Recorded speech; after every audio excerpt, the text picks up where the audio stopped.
The Department of Enterprise sought to delete a copy of a Garda detective's exit interview that made explosive allegations of a toxic work culture at the Corporate Enforcement Authority and said that interference was happening in criminal investigations. The CEA, Ireland's company law enforcement body, has been engulfed in turmoil over the last year as its director, Ian Drennan, clashed with seconded Gardaí, and the CEA's now departed Director of Criminal Enforcement over the level of control that he had on criminal investigations. The detective is understood to have also complained about a toxic workplace culture in the CEA that has led to a brain drain of highly experienced investigators. The Gardaí is said to have outlined how Rebecca Cohen, the Director of Criminal Enforcement who left last February, and her predecessor, Suzanne Gunn, both tried to shield Gardaí from interference from other senior managers at the CEA who have no experience on criminal law matters.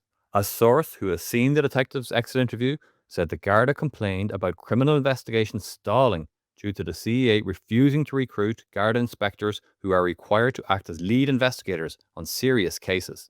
The Garda is understood to have complained that he and his Garda colleagues were regularly undermined by CEA managers. He is said to have complained that contact was made by one CEA manager with the Director of Public Prosecutions about a criminal case he was responsible for without any reference back to him. Mr. Drennan has made an official complaint to the Gardaí about alleged leaks from the CEA, and this has prompted the National Bureau of Criminal Investigation to investigate the Sunday Independent and Sunday Independent stories.